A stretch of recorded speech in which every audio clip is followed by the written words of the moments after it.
West Indies ने पाकिस्तान को 34 साल बाद भारी मार्जिन से शिकस्त देकर 3 मैचेस पर मुश्तमिल वनडे सीरीज में हरा दिया। पाकिस्तान और वेस्ट इंडीज के दरमियान फैसलाकुन वनडे ट्रिनिडाड में खेला गया। ग्रीन शर्ट्स ने टॉस जीतकर मेजबान टीम को बैटिंग की दावत दी। वेस्ट इंडीज ने पाकिस्तान को जीत के लिए 295 रन का हदफ दिया। जवाब में ग्रीन शर्ट्स की बैटिंग लाइन रेत की दीवार साबित हुई। पूरी टीम 92 रन पर ढेर हो गई। पाकिस्तान के खिलाफ वेस्ट इंडीज ने 50 ओवर्स में 6 विकेटों के नुकसान पर 294 रन बनाए। कप्तान शाय होप 94 गेंदों पर 120, जस्टिन ग्रेओस 24 गेंदों पर 43 रन बनाकर नॉट आउट रहे। नसीम शाह ने 10 ओवर्स में 72 रन के एवज 2 विकेटें हासिल की। अबरार अहमद ने 34 रन देकर 2 खिलाड़ियों को आउट किया। मोहम्मद नवाज और साइम अयूब ने एक विकेट ली।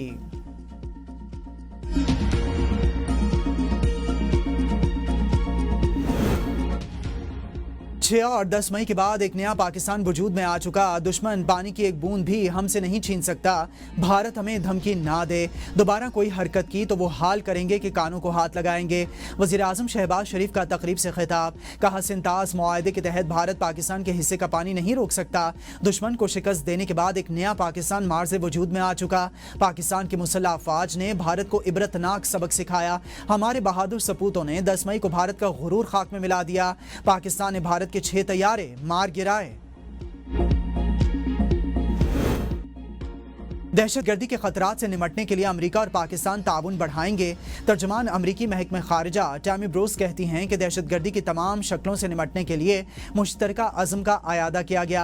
पाकिस्तान और भारत के साथ तनाज़े के दौरान हमारा तजुर्बा रहा है। ये जंग खौफनाक शक्ल इख्तियार कर सकती थी। जो कुछ हो रहा था इसकी नौयत को हल करने में नायब सदर और वज़ीर ख़ारजा हरकत में आए। टैमी ब्रोस का कहना था कि फ़रीक़ैन को करीब लाकर कुछ पायदार तख्लीक किया। ये काबिल फ़ख्र लम्हा है कि सेक्रेटरी रूबियो, नायब सदर वेंस और सरकर्दा रहनुमा मुमकिना तबाही को रोकने में शामिल थे। दोनों ममालिक के साथ हमारे ताल्लुकात बरकरार और अच्छे हैं।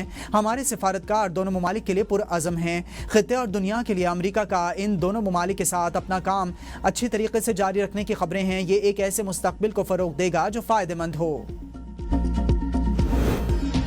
भारत आबी जारिहत से बाज ना आया। बगैर इत्तला सतलुज में सैलाबी रेला छोड़ दिया। कसूर में निचले दर्जे का सैलाब 4 आरजी बंद बह गए। बड़ा इलाका ज़ेरे आब। दरिया के करीब की बस्तियों को शदीद खतरा लाहिक। चावल, मकई, जवार समेत दीगर फसलें ज़ेरे आब आने से शदीद नुकसान का खदशा।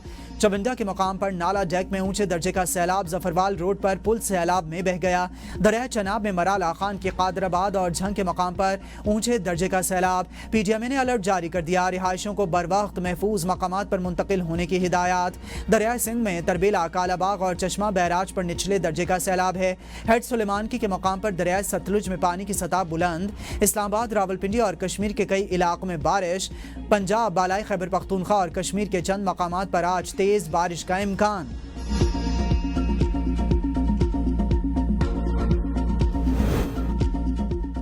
और आज़ादी का जश्न अपने उरूज पर। शहरे इक़्तिदार आज़ादी के रंगों में नहा गया। सफ़ेद और सब्ज झंडों की बहार। इस्लामाबाद स्पोर्ट्स कॉम्प्लेक्स में फतह मिसाइल भी नुमाइश के लिए रख दिए गए। पार्लियामेंट हाउस के इर्द गिर्द बरके कुमकुमों और सब्ज लाइटों का जादू अवामी तवज्जो का मरकज बन गया। शहरे इक़्तिदार को दुल्हन की तरह सजा दिया गया। पार्लियामेंट हाउस के सामने सैकड़ों खानदान मिली नगमों की धुनों पर झूमने लगे। बड़ी तादाद पार्लियामेंट हाउस के सामने आज़ादी की खुशियों में शरीक। यौम आज़ादी के मौका पर शक्कर पड़ियाँ परेड ग्राउंड में रंगा रंग तकरीबात, दिफाई और सकाफती नुमाइश का इनेकाद किया जाएगा। परेड ग्राउंड 14 अगस्त को सुबह 10 बजे आवाम के लिए खोल दिया जाएगा। दिफाई नुमाइश में मुसल्लह अफवाज के स्टॉल्स भी लगाए जाएंगे। फौजी साजो सामान और मुख्तलिफ मॉडल्स नुमाइश के लिए रखे जाएंगे। परेड ग्राउंड में सकाफती प्रोग्राम्स होंगे। फौजी बैंड्स अपने फन का मुजाहरा भी करेंगे। पाक फजाई के तैयारों के करतब के साथ साथ पैरा जंपिंग के मुजाहरे भी होंगे। लोक विरसा के तहत चारों सूबों गिलगित बल्तिस्तान और आज़ाद जम्मू कश्मीर की सकाफत को उजागर किया जाएगा।